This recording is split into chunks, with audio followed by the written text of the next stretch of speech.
This is the Bay Area's Deeptanshu Jha going up against Bear Badeaux from LA. Here it is. Who's going first?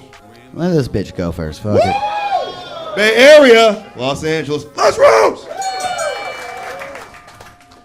Bear's wife is disabled. And he's on antidepressants. So just like his wife, his dick cannot stand up.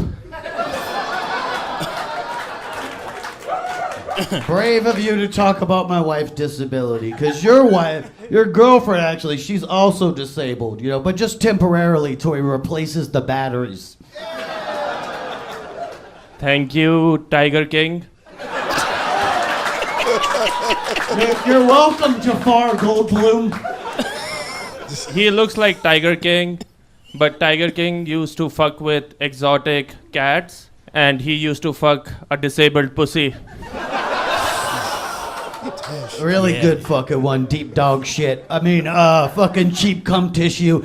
I don't know, I'm just gonna call you Mark, alright, bitch? Because your name sounds like some board game you get sucked into.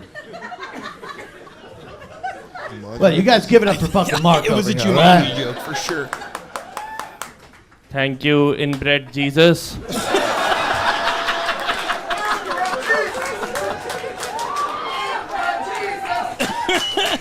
Hey, that's my favorite type of bread. Bear's mom just had a brain surgery. She cannot remember Bear anymore. She has never been happier in her life. Jesus. Anytime she starts remembering Bear, she starts banging her head against the wall. No! My family will never be as broken as your English, so fuck. Yo, I know you look at fucking Mark here, and he looks most comfortable inside a lab. But if you ask him politely, he'll fuck any dog breed. Thank you, Bear Bidet. Good one, not so hot, Magandhi. Bear actually gets really sad whenever there's a police brutality. His best friends end up going to jail. But he's a nasty guy. Like, he's so nasty he cannot come until he hears the N-word. No.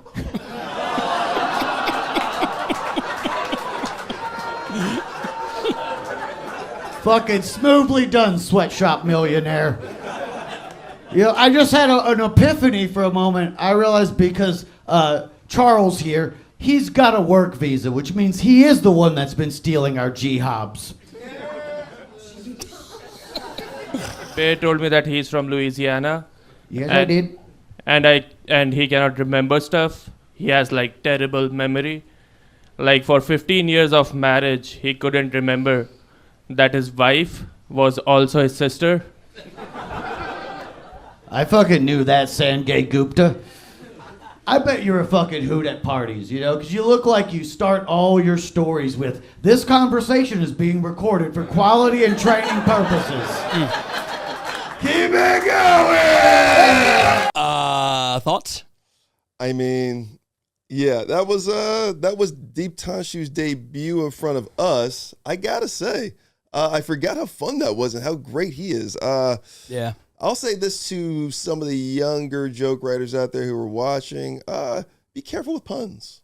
Be careful with wordplay and puns, just because clever is always good. I think Matt Broussard always says this, like, clever is fun. He's like, but you want to go for punches, you know, and puns they're not, it's punny is funny, but it's also, it's just not as strong as like a solid punchline. I love that. Can we get into the pun conversation? Yeah. Because I have a little bit deeper dive into that of something I discovered. So I'm battling tonight, if you watch this on Tuesday, against Nate Welch, who we've seen on this podcast before. Very, very funny guy. Yes. Loves puns.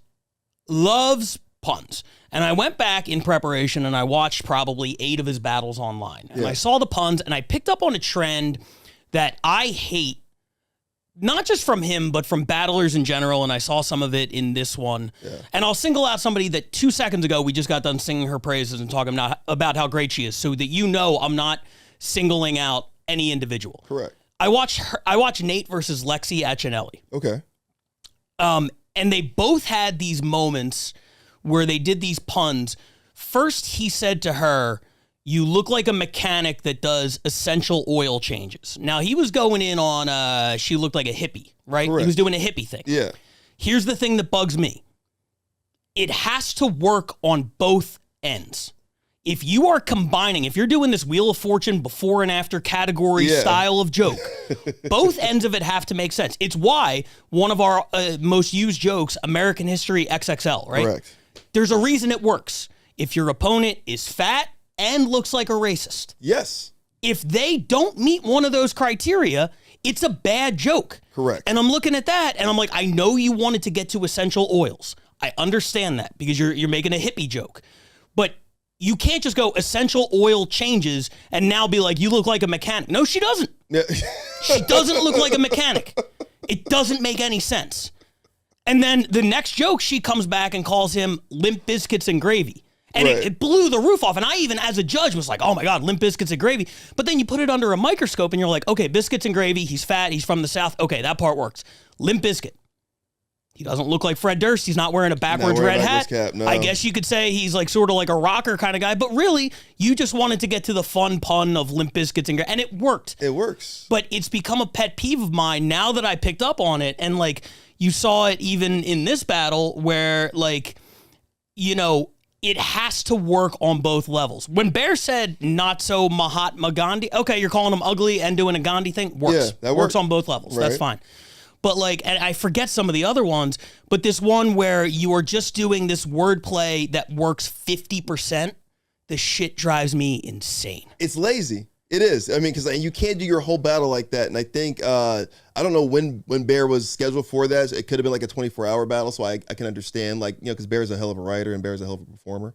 But I can understand sometimes it's just like getting caught up in the sauce of, oh, they're going to love this. They're going to love this. Oh, thank you this. Thank you that. Like, and I can maybe like cruise into my third or fourth joke kind of a thing. You know what I mean? And just like as a person who's like, just as a voyeur watching it, you're just like, you have better jokes than that. You can come harder with like a cross instead of just jabbing somebody with a pun to death. It's fun to sprinkle that on, but you can't put your whole dish or recipe as just like puns because, you know, we're going to get tired of just like, of a clever joke. We want to hear something like harder.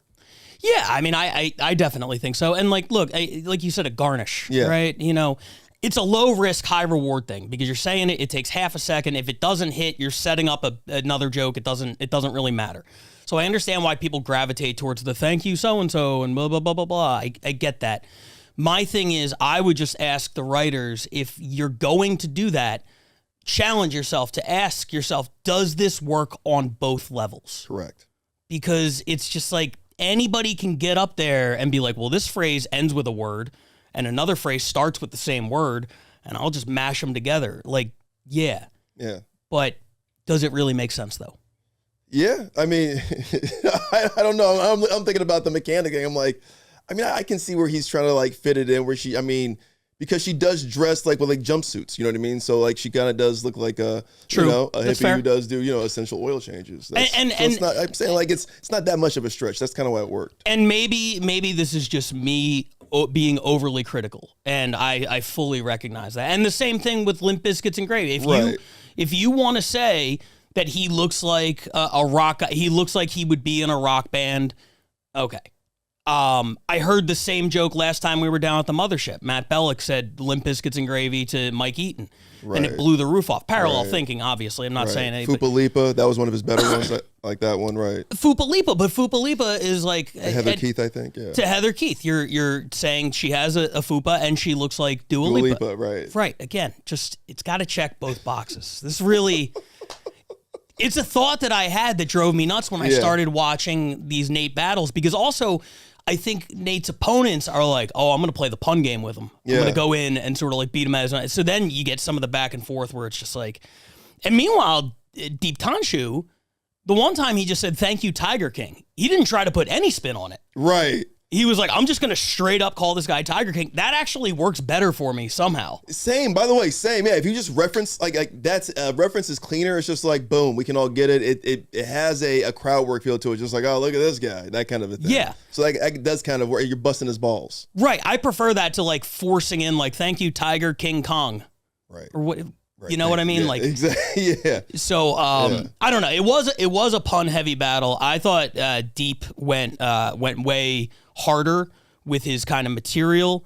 I thought that obviously opening with like his wife is disabled sort of sets a tone for the rest of the battle. Yes. And I do think that's another thing where, like, if you're going super hard and your opponent is doing puns, I think the puns stand out even more because it's like, oh, this guy's talking crazy shit about your family. Yeah. I mean, dude, I loved it. I mean, like, it looked like Deeptanshu looks like he should be a doctor, like his family wants him to be, and then Bear looks like somebody who doesn't believe when this guy walks in that his doctor. Like, that's not my doctor. I loved it because Bear just kept going in like, and just like trying to pun him to death, and then Deep just kept coming with just like, well, this is who you are. And it was really fun. Deep's reaction, his defense is a little bit more solid too. I feel like Bear seems like he gets, like worked up, which is part of his character. Yes. But it makes it look like the punches are landing harder, whereas Deep, it's like, none of this is affecting me at all. Yeah, it was almost exactly. like, I don't even understand the words that you're saying. Like, Neither did we. yeah, exactly. And one more thing, Bear was so close to having a really good recurring theme with calling him like Mark and Charles and everything like that.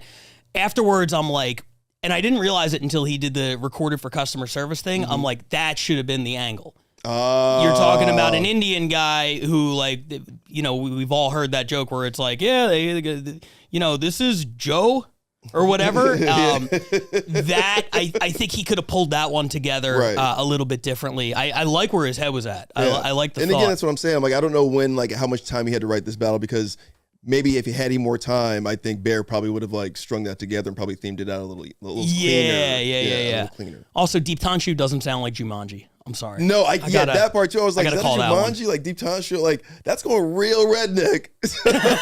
There, I'm like, I get the character, but I'm like, even we lost it. Like, I don't even Jumanji, Deeptanshu. That's just racist. Yeah. But a lot of fun. Digits versus Deeptanshu is going to be a very, very interesting first round matchup. We'll talk about it more just in a little bit.